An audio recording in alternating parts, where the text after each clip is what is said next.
Mesdames et messieurs, bonjour et merci d'être présents pour célébrer l'armistice du 11 novembre 1918.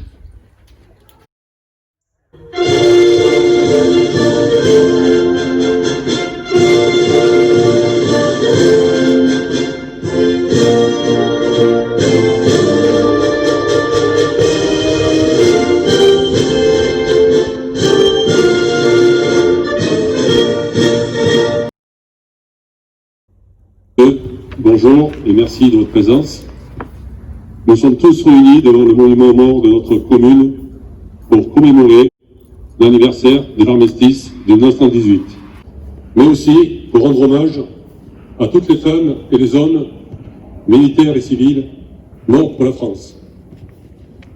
Cette année de l'armistice 2020 prend une dimension particulière car nous fêtons les 100 ans de la mort du soldat inconnu, du tombeau du soldat inconnu. Et la municipalité et les anciens combattants ont souhaité leur rendre hommage. Donc j'appelle Maurice Cordier pour l'hommage. Cette année, temps du soldat inconnu. À cette occasion, aujourd'hui, nous lui rendons hommage. En 1920, ce soldat inconnu achevait le long périple l'amenant du champ de bataille sur lequel il est tombé à l'Arc de Triomphe. Parce qu'il n'a pas d'identité, parce qu'on ne sait pas où il est mort, il représentait tous les soldats morts au cours de ce conflit que les survivants appelaient la Grande Guerre. Aujourd'hui, il représente le symbole de tous ceux qui sont morts pour défendre notre patrie, la France. Nous allons maintenant allumer symboliquement cette flamme qui représente le souvenir du soldat inconnu et qui est le symbole de la résilience de la République, le prix de la paix et du devoir de mémoire envers tous les soldats morts pour la France. Je fais ça, M. Sergent, vice-président de la patrie de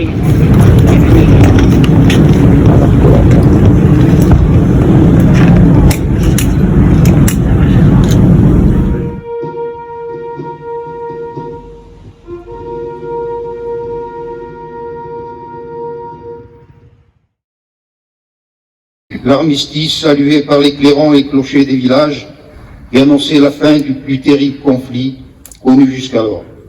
4 années de guerre, 4 années qui ont bouleversé l'histoire du monde et laissé une Europe divisée et affaiblie. Il ne reste plus aujourd'hui de survivants du front, mais la mémoire transmise au fil des ans reste intacte. J'ai une pensée particulière à notre dernier poilu, M. Lazare Porticelli, et je remercie Mireille-Claude, sa petite fille, si elle est là parmi nous. Commémorer ce 11 novembre, c'est exprimer notre reconnaissance envers ceux qui ont fait le sacrifice de leur vie. C'est aussi réaffirmer notre attachement à la paix et à la démocratie. Notre foi dans les principes républicains de liberté, d'égalité et de fraternité. Depuis la loi de 1912, cette journée d'hommage associe tous les combattants de 1914, de 39-45, d'Indochine, d'Afrique du Nord, et aussi tous les soldats des théâtres d'opérations extérieures qui représentent l'ardeur de nos armées, la résilience de la République, le prix de la paix. Là où la France est engagée contre la lutte contre le terrorisme islamique, où nos jeunes soldats sont actuellement en mission et au service de la France, où certains d'eux perdent la vie ou demeurent blessés. Cette journée est pour tous les combattants, car il n'y a plus d'anciens combattants, il n'y a que des combattants. Il n'y a que ceux qui ont connu ces moments où, fort d'une solidarité et d'une camaraderie sans faille, on se lève, on fait face et on s'oublie, pour défendre son pays, sa famille et ses valeurs. Car c'est l'honneur d'un grand peuple de respecter ses militaires et aussi d'honorer ceux qui sont morts pour le défendre. Le souvenir français et les associations d'anciens combattants, l'Union fédérale et l'ANOPEX présentes ici contribuent à conserver le souvenir de ces femmes et ces hommes disparus et à veiller à ce que les jeunes générations n'oublient pas leur sacrifice et leur mémoire. Puis, comme le veut l'amendement du 21 mars 1918, Nous allons citer les noms des soldats morts pour la France en OPEX dans les 12 dernières années. Merci.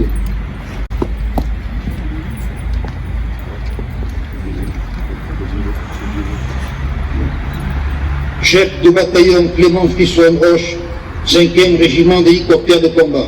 Mort pour la France. Chef de bataillon Benjamin Gireux, 5e régiment d'hélicoptères de combat. Mort pour la France. Chef d'escadron Nicolas Mégard, 5e régiment d'hélicoptères de combat. Mort pour la France. Capitaine Pierre-Emmanuel Bockel, 5e régiment d'hélicoptères de combat.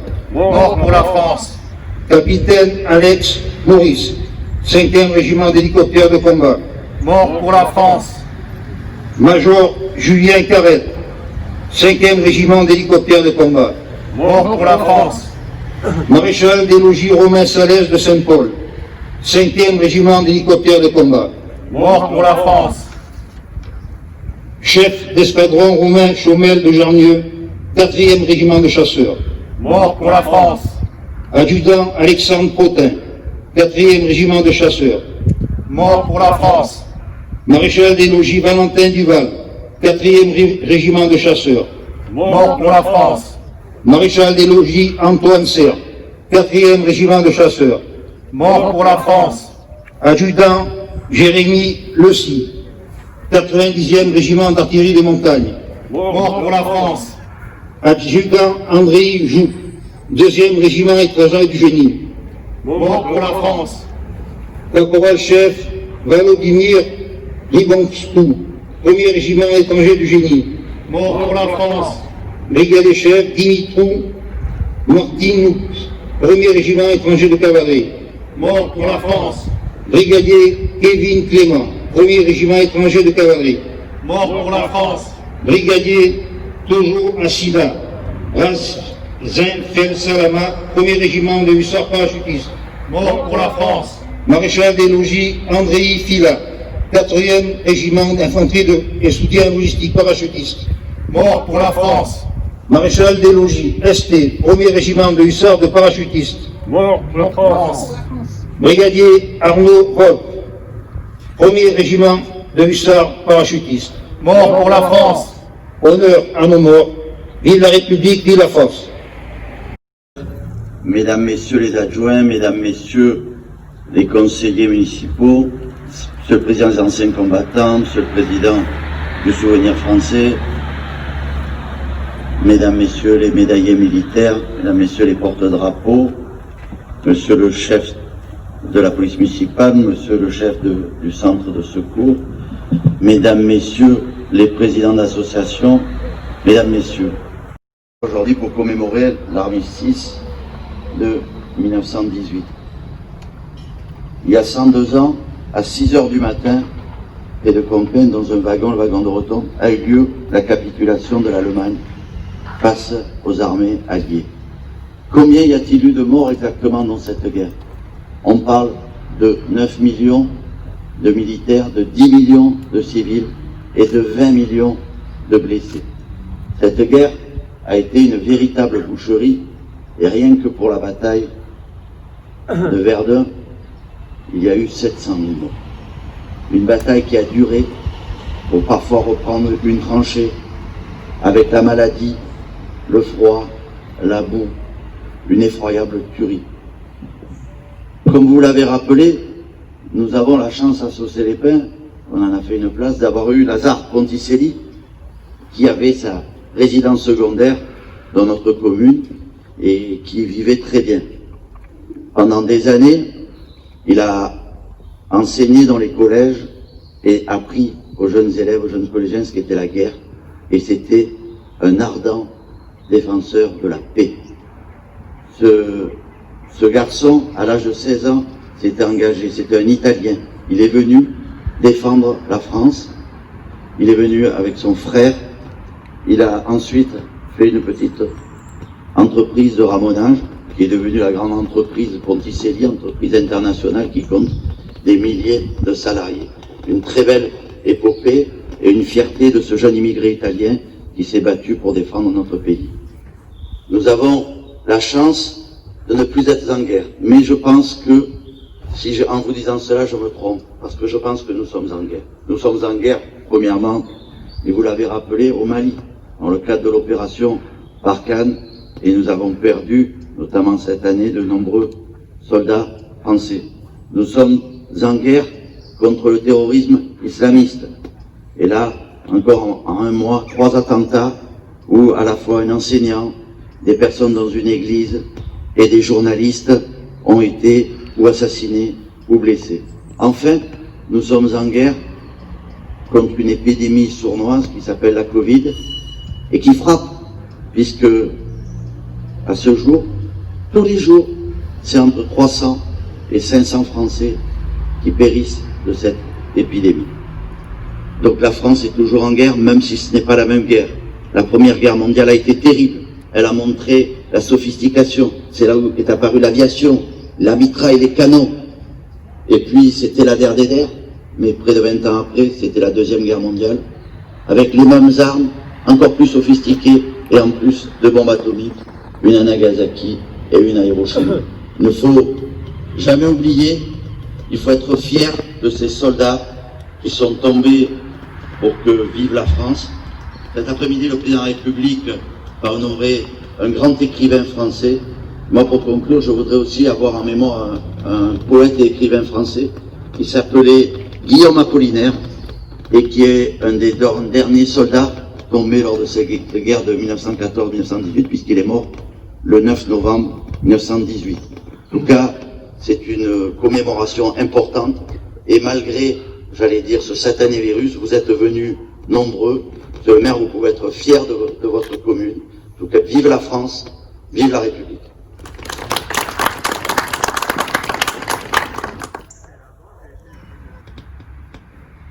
Monsieur Éric Diard, député de la 12e circonscription, messieurs les présidents d'associations patriotiques, messieurs les médaillés militaires, mesdames, messieurs les porte-drapeaux,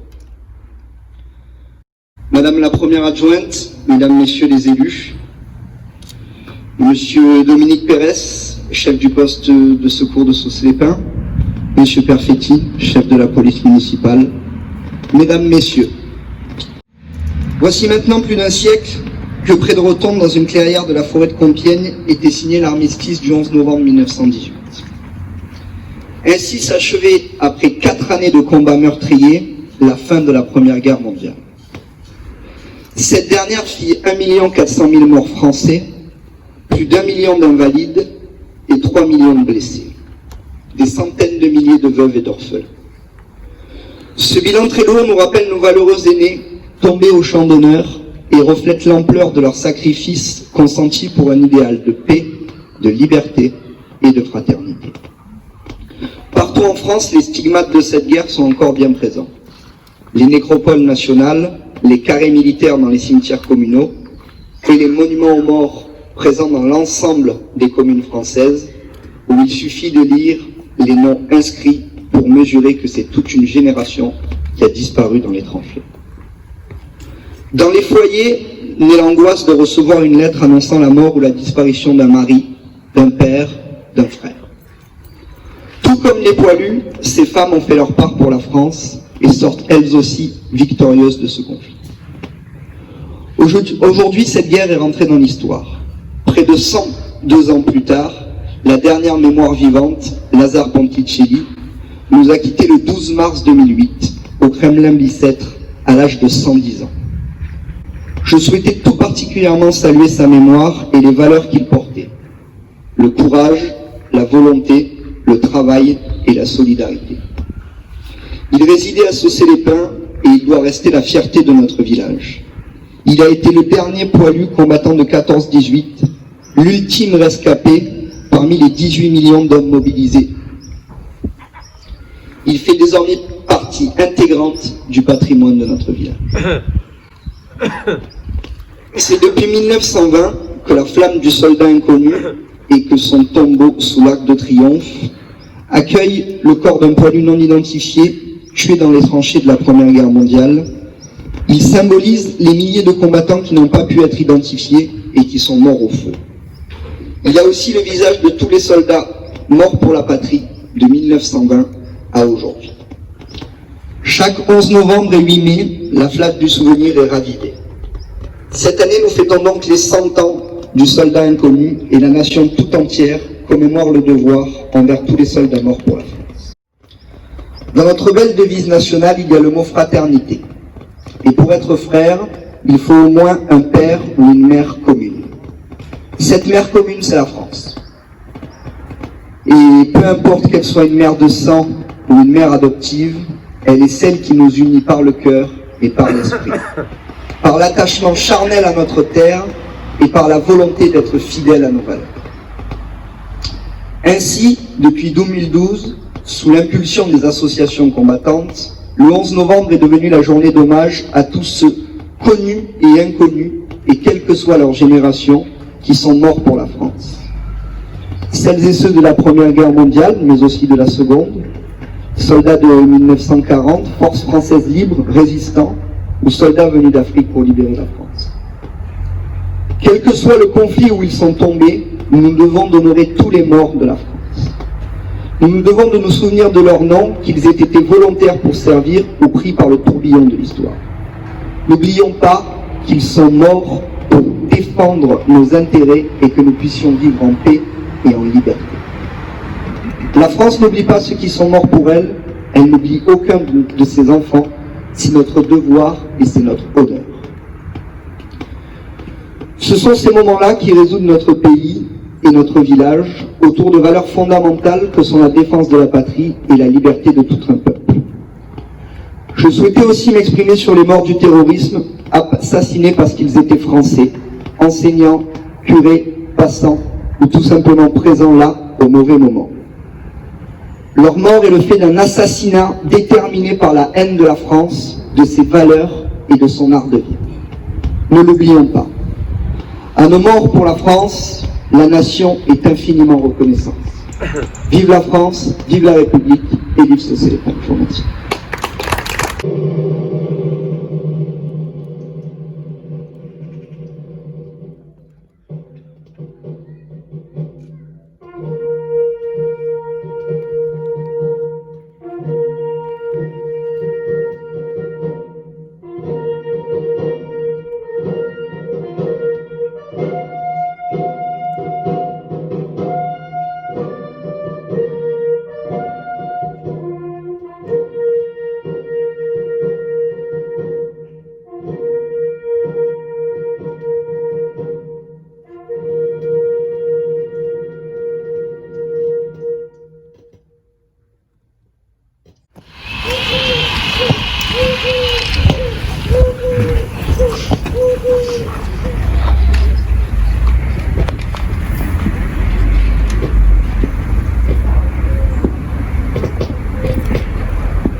Dépôt de gerbe de M. Maxime Marchand, maire de Saucé-les-Pins.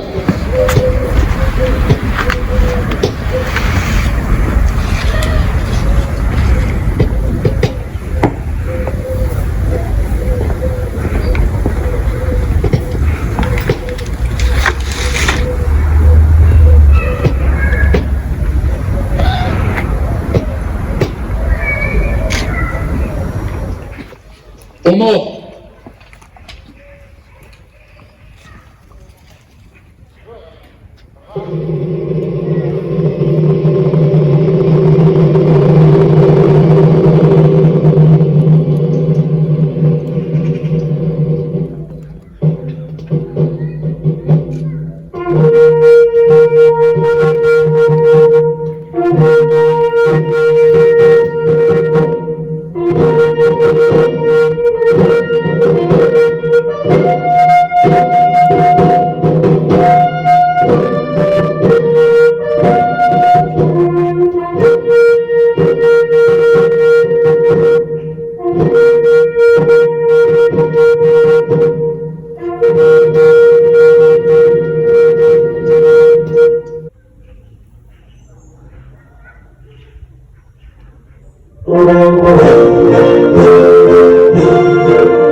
Bon,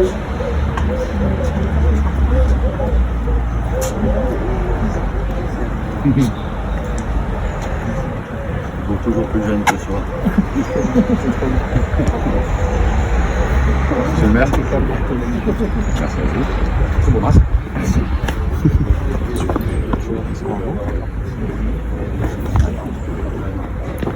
Merci d'être toi. Merci.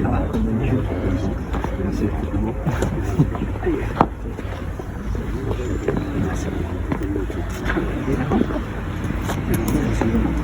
Merci bien.